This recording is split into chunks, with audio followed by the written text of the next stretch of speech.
Assalamualaikum warahmatullahi wabarakatuh. Jumpa lagi dengan materi sistem reproduksi manusia. Mengapa makhluk hidup bereproduksi? Nah, ada yang tahu apa jawabannya kira-kira? Kita tunggu ya jawabannya. Nah, ini dia. Makhluk hidup bereproduksi bertujuan untuk melestarikan keturunannya. Intinya supaya keturunan kita itu lestari. Itu tujuan bereproduksi. Reproduksi berasal dari kata produksi. Produksi kan tahu ya Nanda. Produksi itu adalah menghasilkan sesuatu. Sedangkan ada kata awalan di depan itu artinya kata mengulang, berarti menghasilkan secara berulang, artinya menghasilkan keturunan atau anak ya, kira-kira begitu Nanda. Selanjutnya sistem reproduksi manusia. Ini ada dua gambar yang tampil ya, ada sebelah kiri dan sebelah kanan. Gambar sebelah kiri itu adalah gambar, ya betul, gambar sistem reproduksi wanita, dan yang sebelah kanan tentu semua tahu ya, terutama laki-laki atau pria ya tahu ya, ini adalah alat reproduksi pada laki-laki atau pria. Pada pria telah menghasilkan sel kelamin jantan, sperma dan hormon testosteron apabila pria tersebut sudah akil balik atau sudah pubertas. Nah, kalau anak-anak di sini pasti ada yang sudah pubertas ya. Nah, ini kalau perempuan. Pada wanita telah menghasilkan sel telur atau ovum dan estrogen. Hormon estrogen ini terjadi pada wanita yang sudah mengalami pubertas ya, sudah remaja atau bahkan dewasa. Nah, selanjutnya perkembangbiakan manusia terjadi secara vivipar, artinya itu melahirkan anak. Kemudian fertilisasinya secara internal. Internal itu artinya di dalam tubuh. Fertilisasi itu artinya proses bertemunya pembuahan atau proses bertemunya sel telur dan sel sperma ya. Kemudian selanjutnya sistem reproduksi pria. Nah, ini yang menarik ya, kita bahas satu-satu mulai dari reproduksi pria. Yang pertama ada vas deferens, kemudian penis, kemudian uretra, testis, skrotum, dan epididymis. Ini alat-alat reproduksi pada pria. Perhatikan letaknya Nanda ya. Sekarang kita bahas fungsinya satu-satu. Fungsi epididymis, tempat pematangan sperma. Perhatikan lagi posisinya, letaknya ya. Disinilah sperma dimatangkan. Kemudian skrotum, nah perhatikan posisinya, letaknya. Skrotum melindungi testis dan menjaga suhu testis agar sesuai untuk reproduksi sperma. Skrotum itu yang pembungkus testis itu Nanda, itu yang kelihatan di luar itu. Nah, testis yang berada di dalam skrotum berfungsi menghasilkan sel kelamin jantan, spermatozoa, dan hormon testosteron. Ya, bedakan testis dengan skrotum. Testis berada di dalam ya, rata-rata berjumlah 2, tapi ada juga 1, bahkan kabarnya ada 3 ya. Itu ya testis itu yang bulat itu, tahulah Nanda ya. Kemudian bisa dikatakan bahwa testis ini adalah pabriknya sperma. Kemudian uretra ini selang atau tubulus ya, membawa sperma dan urin keluar tubuh. Bawa sperma tadi, sel kelamin jantan, dan urin air seni, air kencing keluar tubuh gitu ya. Uretra, fungsi dari uretra. Nah, perhatikan lagi.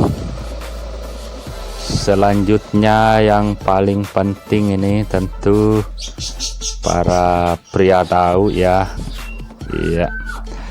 Nah, ini dia penis. Tahu semua ya. Penis ini saluran pengeluaran sperma dan urin.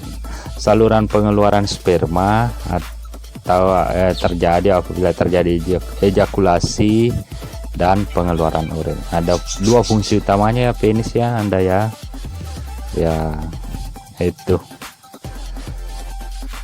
kalian harus kenal bagian-bagian reproduksi kalian supaya kalian lebih ada istilah mengatakan tak sayang maka tak cinta. Selanjutnya, pas difference tempat penyimpanan sperma sebelum dikeluarkan melalui penis. Nah, di sini disimpan sementara itu sperma sebelum dikeluarkan melalui tadi apa nanda? Penis ya, tahu semua ya. Nah, ini gambar sel sperma.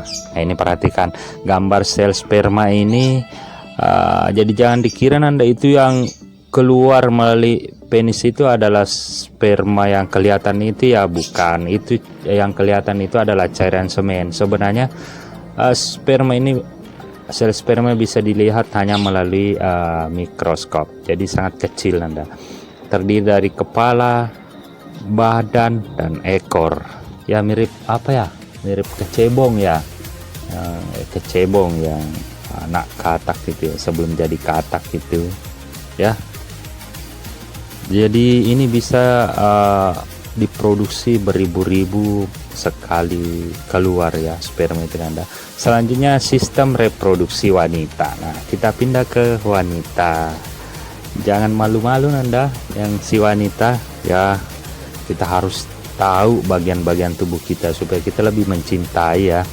Nah, yang pertama adalah oviduk. Oviduk ada sepasang atau 2 buah. Kemudian sel telur juga ada 2, ada tadi vagina. Kita bahas satu-satu ya. Ovarium untuk pembentukan sel telur dan menghasilkan hormon estrogen dan progesteron. Nah, ini sama fungsinya dengan testis pada alat reproduksi pria ya.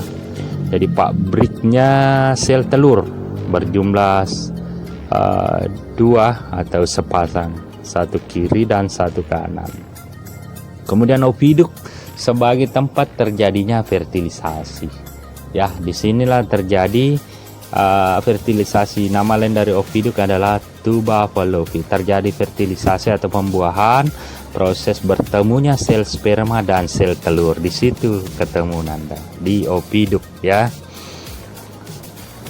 Apalagi ya bagian selanjutnya, rahim mungkin kita tunggu ya.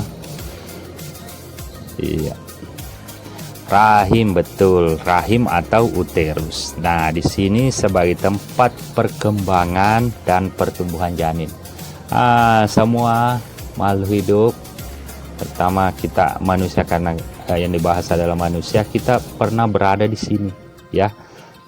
Kita waktu masih janin berada di sini ya. Rahimnya ibu ya, selama kira-kira berapa bulan, 9 bulan ya.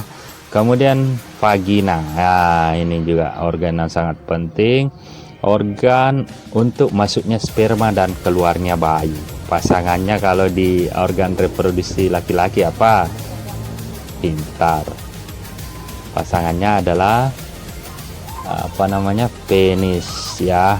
Nah, ini video ilustrasi proses, dan ini adalah proses terjadinya fertilisasi atau pembuahan ya. Kita perhatikan berjuta-juta sperma berusaha menembus dinding sel telur, tetapi hanya satu yang mampu menembus dinding sel telur tersebut, kemudian menuju ke dalam.